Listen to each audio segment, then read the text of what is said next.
Do you know what you don't know? There's so much that I love about the age of information. It's just, it's incredible that I can go on, and I really love the 5-star ratings, on Amazon and then on Yahoo, because I've saved me a lot of heartache buying a product, something that looks really amazing, looked like it would be life-changing for me, and it was cheap. And so then I just start reading the reviews, and they say things like, doesn't work, rip off. Don't buy it. Save yourself some money. And then, I realized, hey, this has got a lot of negative reviews. It probably really didn't work the way people thought it would work and the way it was kind of advertised. And then we also have that for Yahoo, don't we? We can go on there, we can find out about restaurants, we can find out about, hotels and cafes and all that kind of stuff. And Michelle and I have often read, the hotel reviews. You read things like, this is really an awesome place to stay. You're going to really enjoy it. Just don't stay in room 666. It's haunted. And so then we don't stay in room 666. We stay away from that. And it's really great to live in the age of information. If you want to know who's buried in Grant's tomb, you can Google that, right? You can just find out who's. If you want to know what color Lincoln's white horse is, you can Google that right now. You can find out. For how many of you have your phones with you? Just hold them up so I can see them. At the risk of losing you for the rest of the service. Google the thing in Arizona, okay? Google the thing in Arizona. And I just want you to bookmark it and not read it. You can read it later.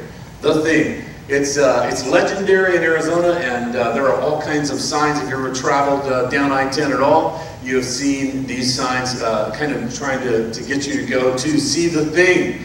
And so I took Zach, we were on the trip back when we were taking him to California for doing his master's work and getting enrolled. And so, we kept seeing these billboard signs. He goes, "What is the thing?" And I said, "Well, you got to see it, man.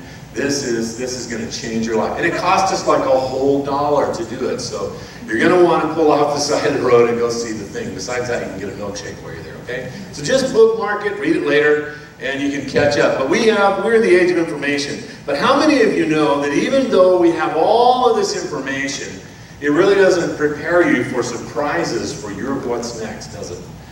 There are always surprises in our what's next that we can't get prepared for. And ultimately, really the best way to say this, and it sounds strange, but one of the best ways for us to understand this is there's really no education for experience sometimes, is there?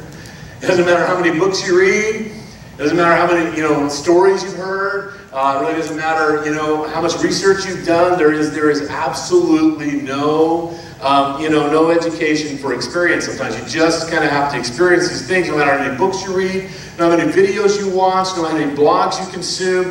That when that first child is born and they take their first breath, it's a new season, a new day for you, and you feel like you don't know anything. You're starting all over again. There are surprises around every corner. You just are holding this wonderful gift of life, and you're just so concerned and so worried, and you think, I don't really know anything. I got no parenting book in advance. I don't know how to do this. And it's just experience. We're having to kind of walk through this. But here's the good news.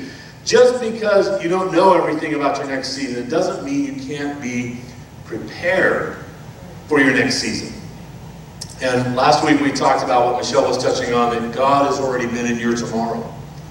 And so we can trust that whatever is around that corner, whatever surprise, God knows about it, and He's already been in your tomorrow. There is no need, though, for any of us to reinvent the wheel. And what I want to talk to you about for the next few moments that I feel is so vital to our spiritual growth, formation, and development is the community which God has surrounded us with.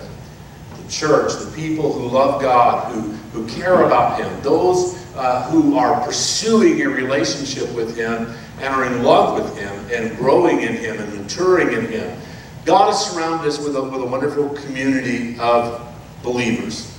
Someone God has placed in your life, someone God has placed in my life, many people that God has surrounded us with are there for the exact purpose of helping you get ready for your what's next, for your tomorrow, for what's in store for you just ahead. God has shaped you, fashioned you to this point. And he has set some people in your lives that are going to help you make those next steps. I can remember we're having our second child born. I was so, enamored and in love with our first baby, Micah, and I just, I just felt so much love for her, and I thought, as we were getting closer and closer to having a second baby, then this thought passed through my mind. It may not have ever passed through your mind, but it's like, how am I going to love this second baby like I love this first? Because it's just, I just can't even imagine. I just love this baby girl so much. How will I have more love? And I happened to be talking with my mom one day on the phone, and I mentioned that to her. I said, that's one of my concerns about my what's next is, am I really going to be able to equally disperse love and love this second baby the way that I love the first baby? My mom kind of chuckled, and she said, "Oh, son, when you see this baby girl," we already knew it was going to be a baby girl, so when you see this baby girl, you're going to be in such love with her too. And she said to me, what you don't understand is there's no limit to love. There's no limit to love. Wow. That was like so life-changing for me in that moment about my what's next, because I thought there's probably a finite amount of this that we can direct at this child that we, our first child there, and then there's probably, I'm gonna have to work really hard to get to that level for the second child. But she said there's no limit. There's no limit to love. And just having someone in my life that could speak that kind of wisdom, that could encourage me and help me understand. And sure enough, when that baby girl was born, immediately started loving that girl with all of my heart too. And I realized there is really no limit to love. There's not a person in this room that doesn't understand the value of having people in your life that will tell you things that you need to hear. And yet, many of us, for one reason or another, are not listening. We're not tuning in, and we're not cultivating that level of relationship for our life like we should. And really what's going on ultimately is that we keep running into these brick walls, and we say to ourselves, sometimes you just have to learn by experience, right? Turn to your neighbor or friend and say, sometimes I've had to learn by experience, right? Your spouse is sitting next to you, I know, a lot. But here's a few tragic things that we have had to learn by experience that we didn't need to learn by experience. We could have had counsel, we could have had people in our lives that would speak into our lives and help us. But how many of you, well, I'm not going to ask for a raise of hands, but how many of you, as you're listening to these things, can really identify with some of these things you've had to learn by experience, but you could have learned them from your mom and dad, you could have learned them from a friend, you could have learned them from an uncle, you could have learned them from, another Christian that you went to church with. You could have asked them these simple questions and learned. Here's one of them: how difficult it is to pay off a credit card at 21.5% interest. Don't raise your hand, but some of us had to learn that lesson by horrible experience, right? Here's another one here.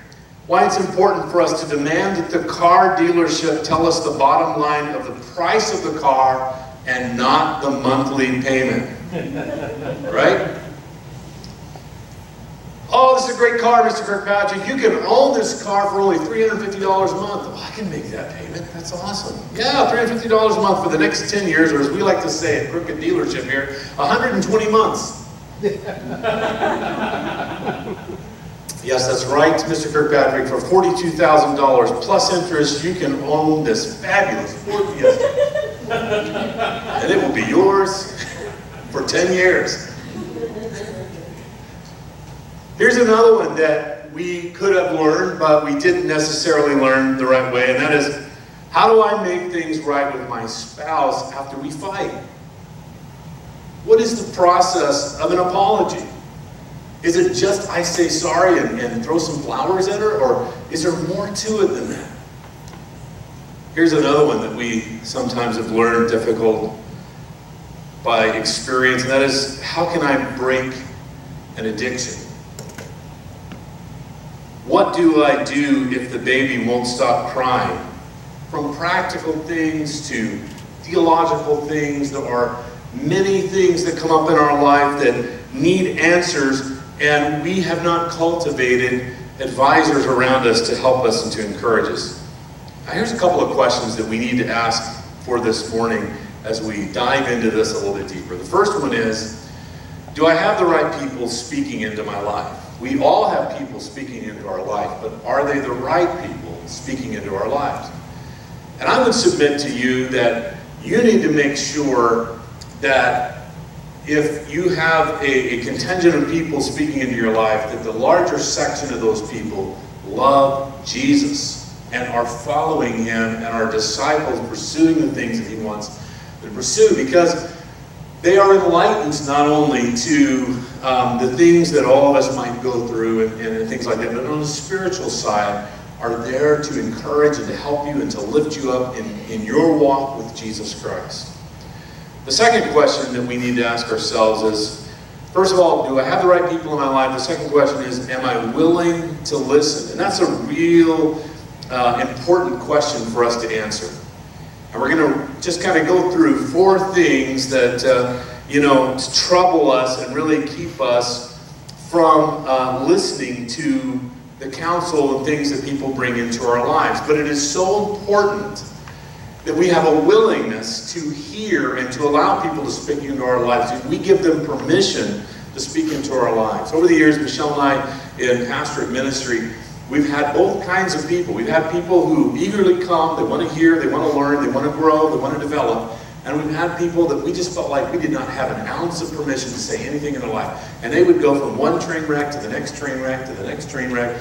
And you just want to kind of intervene and jump in, but you recognize that you don't have any permission to speak into their lives.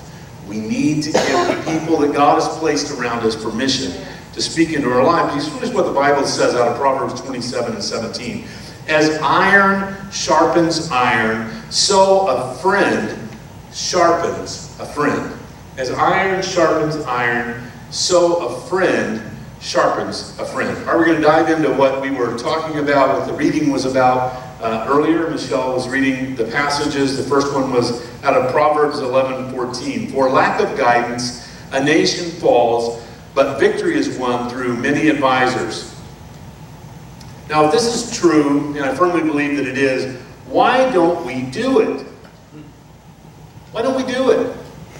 What prevents us from asking others? Well, I believe there are 4 things, and I want to touch on them this morning, that prevent us from building that network around us of healthy advisors and counselors and listening to the advice that they're going to offer. And here's the first one. We don't because we think we already know. Now, why would you ask somebody something that you think you already know? And that goes back to the title of our message, which is, do you know what you don't know? Are you really being honest about what you really don't know?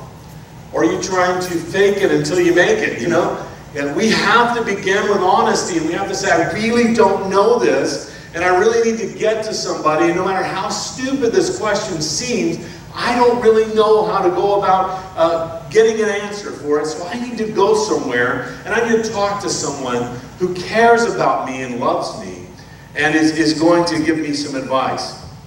Now, there's a small town in Arizona, a mining town, nearly abandoned now because the mine has closed there. It was an open pit mine.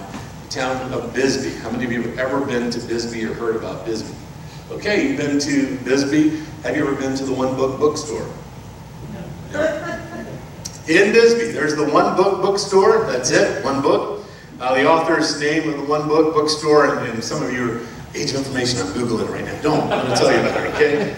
His name is Walter Swan, and he authored the only book that is in that One Book bookstore, and that's all they carry there. And the title of his book is Me and Henry. It's a story about him and his brother and their life together. He couldn't find a publisher, so he went out and did it on his own, and he started the One Book bookstore. And he sold hundreds of copies over the years to tourists, and maybe even thousands, over the years. The tourists have come to Bisbee to see. It's a quaint, cute little town now that, as I said, used to be a thriving, booming mining town, but now is more of a touristy kind of a thing. And there's just one book in the One Book bookstore, take it or leave it. You're not going to find a book by C.S. Lewis there. You're not going to find a dictionary there. You're only going to find one book in the one book bookstore.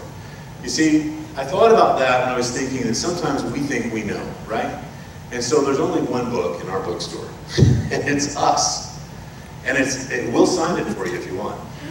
But it is all about me and what I know. Our lives, though, are at risk when we think we know it all. And we're not willing to reach outside of ourselves, cultivate the wisdom and counsel of the Christian community, and bring it into our setting.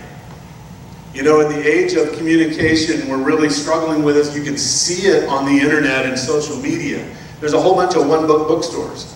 Here's the way things should be. Here's the way you should think about things.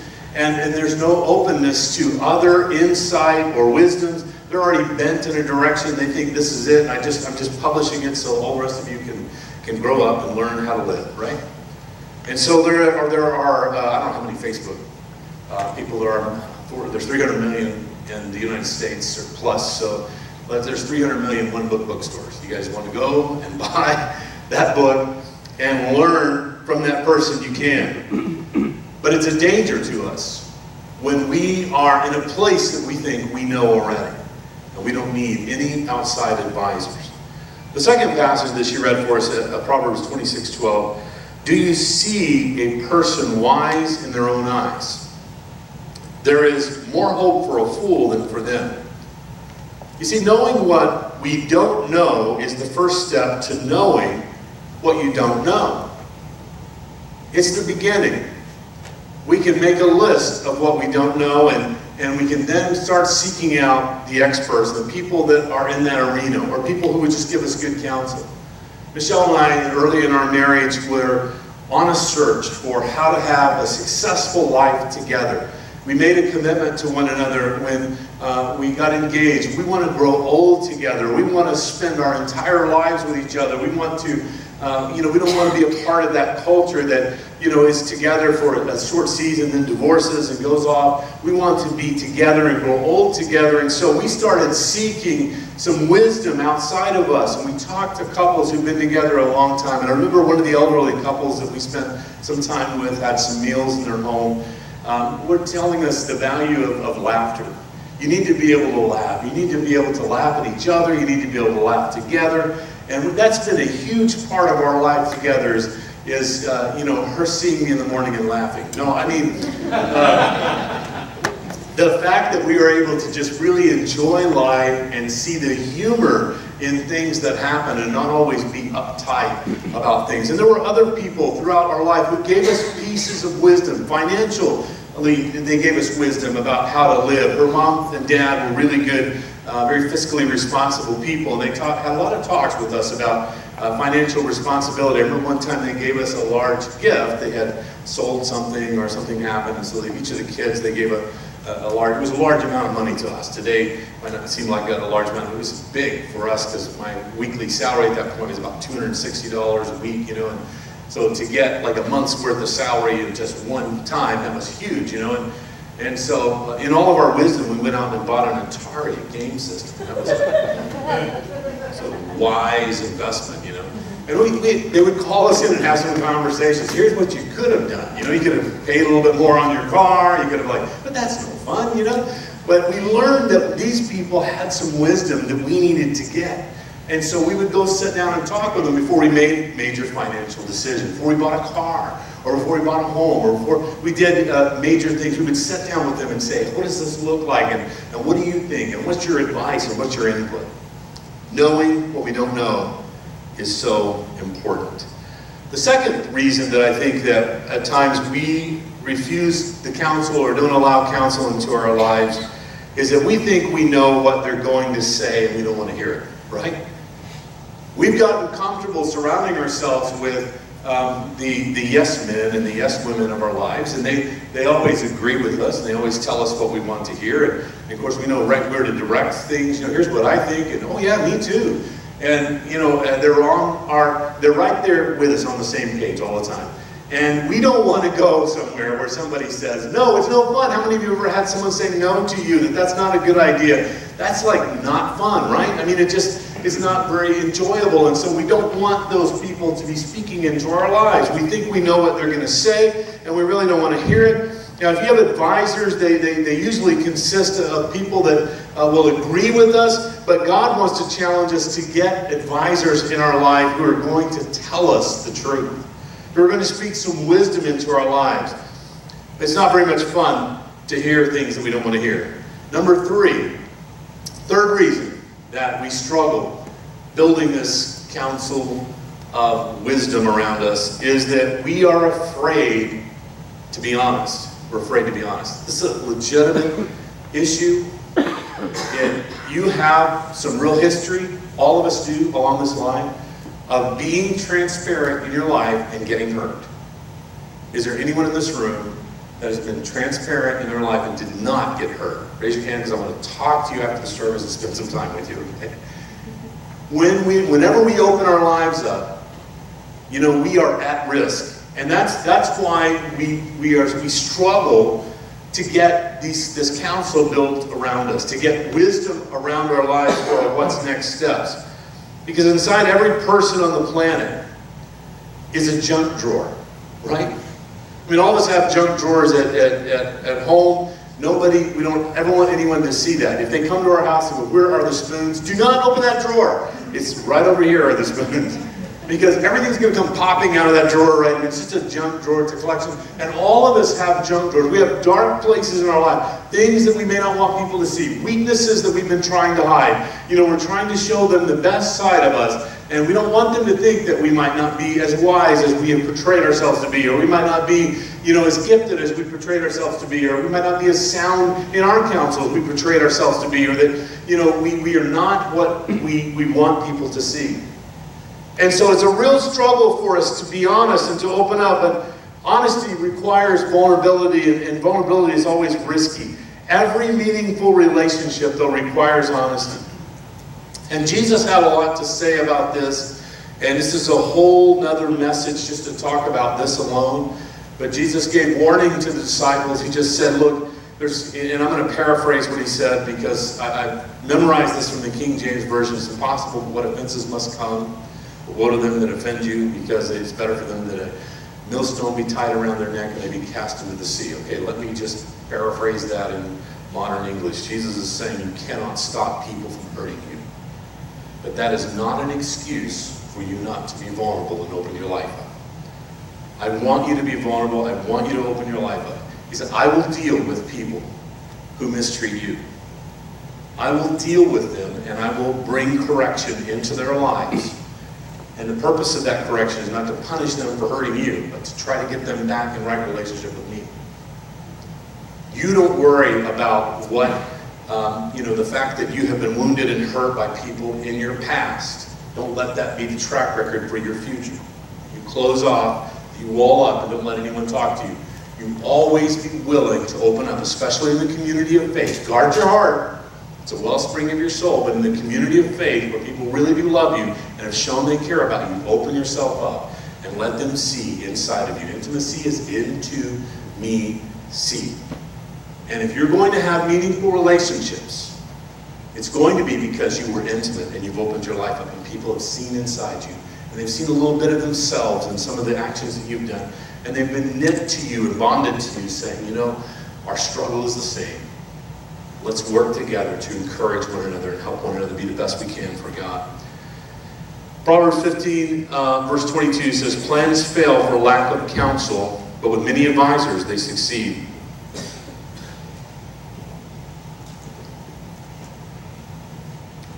Maybe what's keeping us from asking for help and building this entourage of good advisors around us is number 4, and that is that you don't know who to ask.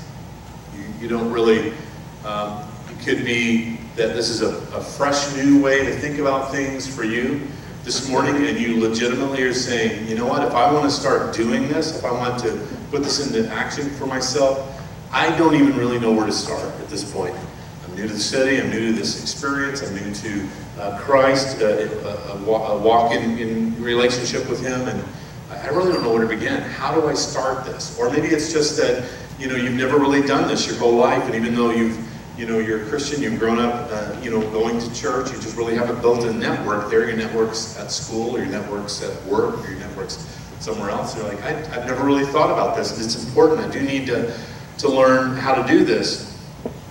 Maybe you've been living in an isolated, intentionally or unintentionally, in this manner, and you're just saying, I really want to know how to get wise advisors around me. Proverbs 13:20 said, walk with the wise and become wise, for a companion of fools suffers harm. The first thing that I would encourage you to do is stop seeking advice from people who are making destructive choices. Stop seeking advice from people who are making destructive choices for their life. Does it mean I'm not telling you to stop loving them? I'm not telling you to stop being their friend. I'm just saying stop seeking their counsel. Stop asking them to speak into your life about issues of your life. They're making destructive decisions. You love them, you care about them, but they're not good advisors for you. They're not the people that you need to be asking the questions that come up in your life on a day-to-day basis. One of the things that I love about going to church is that the people, there are people, not everyone, but there are many people inside our church, I think, that really love God and they love people. They legitimately care. Now, we're at all different levels in terms of our spiritual growth and development, but when you have Christ at the center and you care about Christ, it really does build this love, as that limitless kind of love I was talking about earlier, that can help you love not just one sibling, one child, but all of the children with an unlimited amount of love. And that's available, and that's active, and that's happening inside of a Christian community. And I want to learn from people like that. I want to learn from people who love God and care about God. And Michelle and I have grown up in church. Both her mom and dad were pastors, and my mom and dad were pastors. And there are so many people that graced our lives, that touched our lives, that taught us things that saved us so much heartache. And they cared about us, and they loved us. And regularly, it was a regular part of my life to have people that were in our church who kind of adopted me and thought of me as one of their kids too, to come up and say, I was really praying for you this week. I just laid you on my heart, and I don't know what you're going through, you don't even have to tell me. But I just really was praying, and I wanted you to know that I love you, and God loves you, and He's got a great plan for your life. Man, that was so great. And it is so great to have that kind of relationship. But here's what you need to be cultivating. Do you have friends in your life that care more about the friend than they do the friendship? Do you have friends in your life that care more about the friend than they do the friendship? And that's your ultimate goal. People who will care more about you as a friend than they do about the friendship. And they'll take the risk of saying something that you don't want to hear in a moment that you don't want to hear it.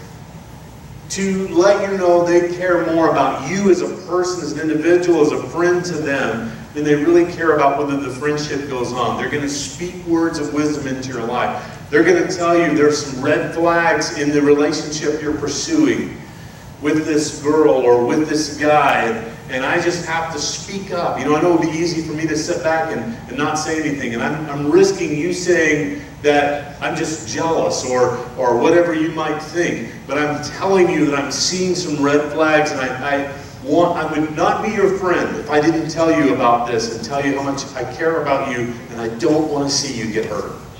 Right? Do you have people like that in your life? People that care more about the friend than they do the friendship. I want to invite our worship team to come back. Do we have people in our lives that are they the right people? And are we willing to listen to them?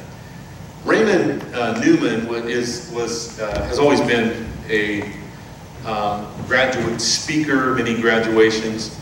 And I was struck by this remark he closed one of his graduation speeches with. Listen to this. To the graduating class, I bequeath the good advice that I gave to the students of former years. It really is good as new, for very few have ever used it.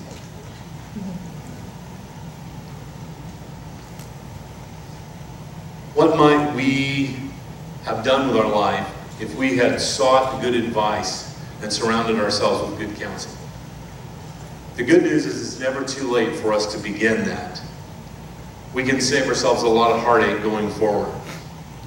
If your what's next is overwhelming you, then you're in good company, because we need each other. We need relationship with each other. We are family, and God wants to surround us with good counsel.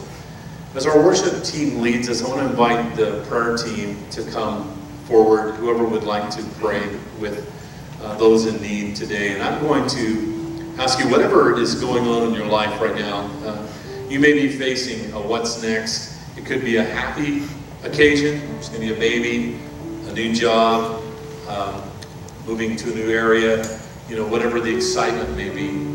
But it could also be something troubling that, I got a diagnosis from the doctor that's troubling. I'm worried about it. I don't know. I have to go for further tests. I don't know what's going on. Or I may be losing my job or have lost my job. And the what's next for me is a lot of fearful stuff ahead.